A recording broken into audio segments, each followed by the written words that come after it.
అట్లాగే కళ్యాణ లక్ష్మి మనం అందరూ అనుకుంటారు గత ప్రభుత్వం మొదలుపెట్టింది ఏమైనా బంద్ చేసామని. బంద్ చేయలేదు. ఆ గత ప్రభుత్వం చేస్తూనే ఇప్పుడు నేను చెప్పినవి అదనంగా మనం చేసి. అట్లాగే రైస్ సబ్సిడీ అని ఒక్కసారి ఆలోచన చేయండి. ఇది రైస్ సబ్సిడీ అంటే మనం ఎప్పటి నుంచో సబ్సిడీ పేరు మీద బియ్యం ఇస్తున్నాం. ఎవరు తినేవాళ్ళుగా చేప అమ్ముకునేవాళ్ళు ఏం చేసేవాళ్ళు. ఇవాళ దేశంలో ఎక్కడా లేదు ఇటువంటి పథకం. సన్న బియ్యం 93 లక్షల కుటుంబాలకి, 1,15,00,000 కుటుంబాలు ఉంటే రాష్ట్రంలో 93 లక్షల కుటుంబాలకి సన్న బియ్యం ఈరోజు మనిషికి 6 కేజీలు లెక్క ఇస్తా ఉన్నాం ఈ రాష్ట్ర ప్రభుత్వం. దీనిపైన 13,500 కోట్ల రూపాయలు ఖర్చు పెడతా ఉంది సంవత్సరానికి. సన్న బియ్యం అనేది ఒకప్పుడు దొరకనటువంటి ఏదో పెద్దవాళ్ళు తినేది. ఇవాళ ప్రతి కుటుంబానికి ఇస్తా ఉన్నాం. ఇది వాటి ఇందిరమ్మ ప్రభుత్వం. అట్లాగే వీటితో పాటు ఇవన్నీ కలిపితే వీటితో పాటు ఇంకా ఏంటి, మీ అందరూ తెలిసి ఈ మధ్యనే నల్లమల్ల అడవిలో పోయి నల్లమల్ల డిక్లరేషన్ అని అక్కడి నుంచి డిక్లేర్ చేశారు రేవంత్ రెడ్డి గారు. మన వంశీ గారి కాన్స్టిట్యున్సీలో, డాక్టర్ వంశీ గారి కాన్స్టిట్యున్సీలో ఇందిరా సవర గిరి జల వికాసం కాంగ్రెస్ ప్రభుత్వం ఫారెస్ట్ రైట్స్ యాక్ట్ కింద భూములు ఇస్తే 6,70,000 ఎకరాలు పట్టాలు ఇచ్చినటువంటి ROFR సంబంధించిన భూముల్ని 10 సంవత్సరాలు టీఆర్ఎస్ పార్టీ వాళ్ళు సాగు చేసుకొని వాళ్ళ కరెంట్ కనెక్షన్ ఇవ్వలే. పండించుకుంటా అంటే ట్రాక్టర్లపై దున్ని తొక్కిచ్చారు. ఆడవాళ్ళను కూడా చూడకుండా కొట్టారు. మన ప్రభుత్వం ఆలోచన చేసి ఏమన్నా కానీ కరెంట్ ఏంటని అటవీ శాఖ అడ్డంకి ఉంటే reserve forest government of India clearance ఇవ్వకపోతే వాళ్ళందరికీ సోలార్ పంప్ సెట్స్ పెడదాం, స్ప్రింక్లర్స్ ఇద్దాం, డ్రిప్ ఇరిగేషన్ ఇద్దాం, వాళ్ళు పంట వేసుకోవడానికి హార్టికల్చర్ నుంచి ఆవకాడో ప్లాంటేషన్ ఇద్దాం, పామ్ ఆయిల్ ప్లాంటేషన్ ఇద్దాం, బ్యాంబూ ప్లాంటేషన్ ఇద్దాం అని చెప్పి పెద్ద ఎత్తున అడవిలాగా పెరిగి బాగా ఆదాయం వచ్చేటువంటి మొక్కల్ని హార్టికల్చర్ నుంచి వాళ్ళకి ఇప్పిస్తూ భూమి లెవెలింగ్ కూడా చేసుకోవడానికి డబ్బులు ఇస్తూ ఈ ఇందిరా సవర గిరి జల వికాసం అని 12,500 కోట్ల రూపాయలతో ఈ పథకాన్ని రాష్ట్రంలో మొదలుపెట్టారు. ఇది దేశంలో ఎక్కడా లేదు. Young India integrated residential schools మీరు అందరు చూస్తుంటారు. Each school is 200 crores.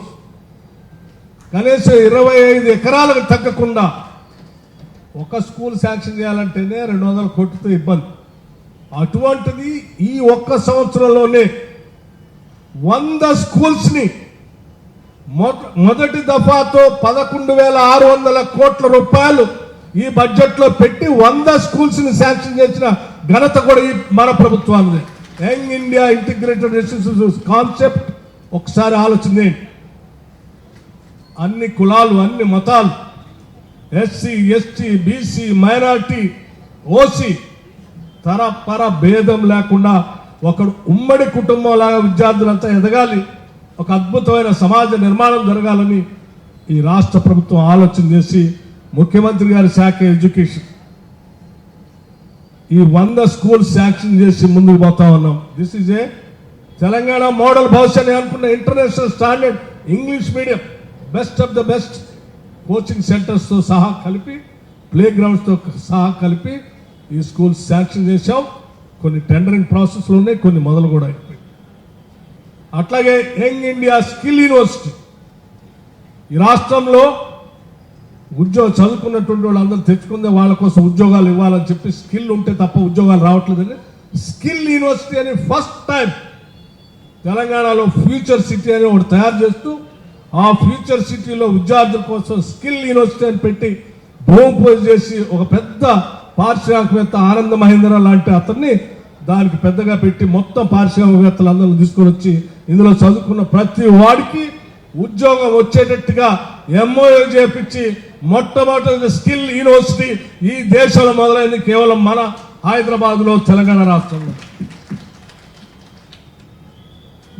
Advance technology centres ITL ఎప్పుడు పెట్టి పాడుబడి వదిలేశారు. 65 అడ్వాన్స్ టెక్నాలజీ సెంటర్స్ ఉంటే ఐటీఐ సెంటర్స్ ఉంటే ఆ 65 ఐటీఐ సెంటర్స్తో పాటు మిగతా వాటిని కూడా కలిపి రాష్ట్ర వ్యాప్తంగా ప్రతి శాసనసభ నియోజకవర్గంలో ఒక్కటైనా ఉండాలని అడ్వాన్స్ టెక్నాలజీ సెంటర్స్ని స్టార్ట్ చేసి ఆ అడ్వాన్స్ టెక్నాలజీ సెంటర్స్తో ఇండస్ట్రీ వాళ్ళని కొలాబరేషన్ చేసి అందులో చదువుకున్న ప్రతి ఒక్కరికి ఉద్యోగం వచ్చేటట్టుగా ఇవాళ రాష్ట్ర వ్యాప్తంగా మొదలుపెట్టిన అడ్వాన్స్ టెక్నాలజీ సెంటర్స్ కూడా దేశంలో ఎక్కడా లేవు. First time in Telangana స్టేట్లోనే.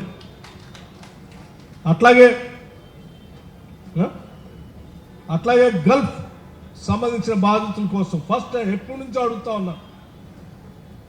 Gulf కార్మికుల కోసం బాధితుల కోసం ఇంతవరకు ఏ ప్రభుత్వం పట్టించుకోవాలి, మన ప్రభుత్వం పట్టించుకొని వాళ్ళ ప్రత్యేకంగా నిధులు ఏర్పాటు చేసి ఒక వ్యవస్థను ఏర్పాటు చేసి ముందుకు పోతా ఉన్నాం.